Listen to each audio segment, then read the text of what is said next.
ഒഴിച്ച് നന്നായി വെന്ത പരിപ്പും കൂട്ടി ഓണ സദ്യ വിളമ്പ്. ഇനി നമുക്ക് വെണ്ടക്കായ തേങ്ങ അരച്ചിട്ട് മോരൊഴിച്ച് കറി വെക്കുന്ന ഇനി നോക്കാം. നമുക്ക് നോക്കാം എനിക്ക് വേണ്ട സാധനങ്ങൾ എന്തൊക്കെയാണ്. അതിന് വേണ്ടിയിട്ട് ഞാനിവിടെ 100 ഗ്രാം വെണ്ടക്കായ എടുത്തിട്ടുണ്ട്. ഈ വെണ്ടക്കായ നമ്മൾ കട്ട് ചെയ്തെടുക്കുമ്പോൾ ഇതേപോലെ കുറച്ച് വലിയ പീസായിട്ട് ഇതേപോലെ ചെരിച്ചിട്ട് വേണം കട്ട് ചെയ്തെടുക്കാൻ വേണ്ടിയിട്ട്. പിന്നെ നമുക്ക് ഇതിലേക്ക് വേണ്ടത് തൈരാണ്. അതിന് വേണ്ടിയിട്ട് ഞാനിവിടെ 7 ടേബിൾ സ്പൂൺ തൈര് എടുത്തിട്ടുണ്ട്. പിന്നെ ഈ കറിയിലേക്ക് നമ്മൾ തേങ്ങ നമ്മൾ അരച്ചിട്ടാണ് ചേർക്കുന്നത്. അതിന് വേണ്ടിയിട്ട് ഞാനിവിടെ 7 ടേബിൾ സ്പൂൺ തേങ്ങ എടുത്തിട്ടുണ്ട്.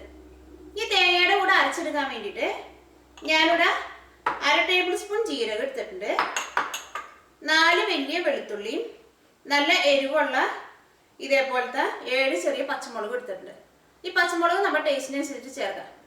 പിന്നെ ഞാനിവിടെ 1/2 ടേബിൾ സ്പൂൺ കാഷ്യൂനട്ട് എടുത്തിട്ടുണ്ട്. ഇത് വേണമെന്നുണ്ടെങ്കിൽ മാത്രം എടുത്താൽ മതി. നമ്മൾ തേങ്ങ അരച്ച് ചേർക്കുന്ന കറികളിലേക്കും കുറച്ച് കാഷ്യൂനട്ട് ചേർത്തിട്ടുണ്ടെങ്കിൽ നമ്മുടെ കറിയുടെ ഗ്രേവിക്ക് നല്ല തിക്നെസ് ഉണ്ടാവുകയും ചെയ്യും, കറിക്ക് ഒരു പ്രത്യേക ടേസ്റ്റ് ഉണ്ടാവുകയും ചെയ്യും. നമ്മൾ ഏറ്റവും ആദ്യം എന്ത് ചെയ്യണമെന്ന് വെച്ചിട്ടുണ്ടെങ്കിൽ തേങ്ങയും ജീരകവും വെളുത്തുള്ളിയും പച്ചമുളകും കാഷ്യൂനട്ടും കൂടി ചേർത്തിട്ട് ഇതിലേക്ക് നമ്മൾ ആവശ്യത്തിന് വെള്ളം കൂടി ചേർത്തിട്ട് ഇത് നന്നായിട്ട് പേസ്റ്റ് പോലെ അരച്ചെടുക്കണം. അത് കഴിഞ്ഞിട്ട് ഇതിലേക്ക് നമ്മൾ തൈരും കൂടി ചേർത്തിട്ട് ഒന്നുകൂടി മിക്സിയിൽ ഇട്ടിട്ട് ഒന്ന് അരച്ചെടുക്കണം. പിന്നെ ഈ കറിയിലേക്ക് നമുക്ക് താളിച്ച് ചേർക്കാൻ വേണ്ടിയിട്ട് ഞാനിവിടെ 1 ടേബിൾ സ്പൂൺ കടുക് എടുത്തിട്ടുണ്ട്. 3 വലിയ ചുവന്നുള്ളി സ്ലൈസ് ചെയ്തെടുത്തിട്ടുണ്ട്.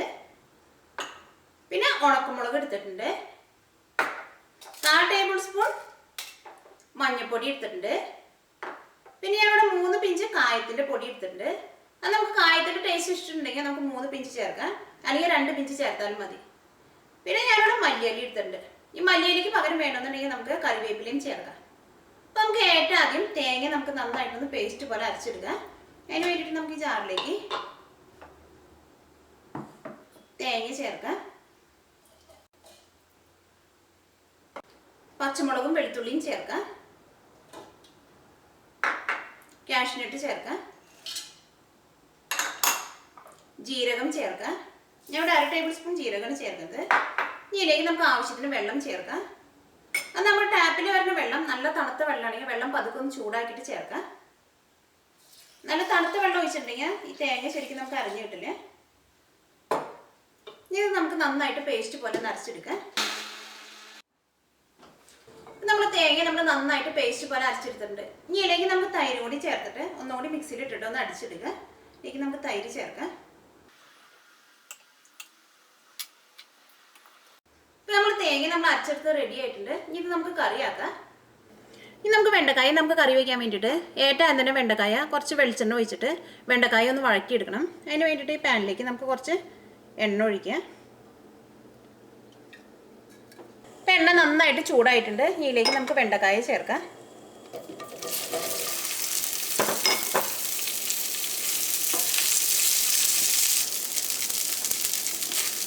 ഈ വെണ്ടക്കായ നമ്മളിങ്ങനെ വഴറ്റിയെടുക്കുന്ന സമയത്ത് ഇത് മൂടി വെക്കരുത്, തുറന്ന് വെച്ചിട്ട് തന്നെ ഇതേപോലെ നമ്മളൊന്ന് ഇളക്കിയിട്ട് വെണ്ടക്കായ ഒന്ന് വഴറ്റിയെടുക്കണം. ഈ വെണ്ടക്കായ നന്നായിട്ട് വഴന്നിട്ടുണ്ട്. ഇതെടുത്ത് നമുക്ക് മാറ്റാം.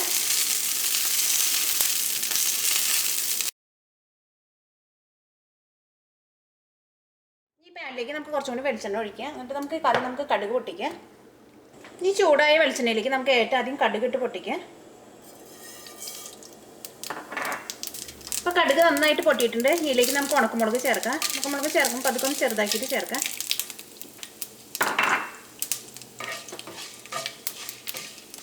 ഈ ഉണക്കമുളകും എണ്ണയിൽ കിടന്ന് നന്നായിട്ട് മുരിഞ്ഞിട്ടുണ്ട്. ഇതിലേക്ക് നമുക്ക് ചുവന്നുള്ളി ചേർക്കാം.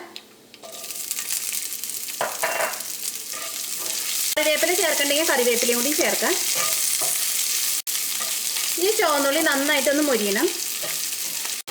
അപ്പോൾ ചുവന്നുള്ളി നന്നായിട്ട് മുരിഞ്ഞിട്ടുണ്ട്. ഇതിലേക്ക് നമുക്ക് മഞ്ഞൾപ്പൊടി ചേർക്കാം. നമുക്ക് ലോ ഫ്ലെയിമിൽ വയ്ക്കാം.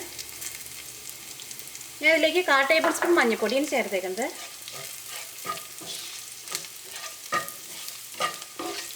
ഈ മഞ്ഞൾപ്പൊടിയും ഈ എണ്ണയിൽ കിടന്ന് നന്നായിട്ടൊന്ന് മുരിയണം. ആ മഞ്ഞളിൻ്റെ പച്ചക്കുത്തൊന്ന് പോകണം. അപ്പോൾ മഞ്ഞൾപ്പൊടി എണ്ണയിൽ കിടന്ന് നന്നായിട്ട് മുരിഞ്ഞിട്ടുണ്ട്. നല്ലൊരു സ്മെല്ല് വരുന്നുണ്ട്. ഇതിലേക്ക് നമുക്ക് കായത്തിൻ്റെ പൊടി ചേർക്കാം. തീ നന്നായിട്ട് കുറച്ച് വയ്ക്കുക. ഇതിലേക്ക് നമ്മൾ വഴറ്റി വെച്ചേക്കുന്ന വെണ്ടക്കായ ചേർക്കാം. ഇതെല്ലാം കൂടി നന്നായിട്ടൊന്ന് മിക്സ് ചെയ്യുക. ഇതിലേക്ക് നമുക്ക് നമ്മൾ അരച്ച് വെച്ചേക്കുന്ന തേങ്ങ ചേർക്കാം.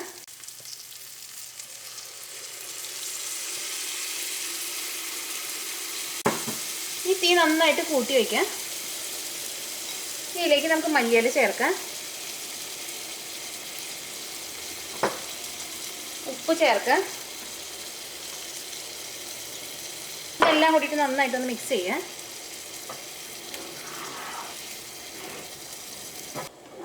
ഈ കറി നന്നായിട്ടൊന്ന് തിളച്ച് തുടങ്ങുമ്പോൾ തന്നെ നമുക്ക് തീ ഓഫ് ചെയ്യാം. കുറേ നേരമായിട്ട് തിളപ്പിക്കരുത്.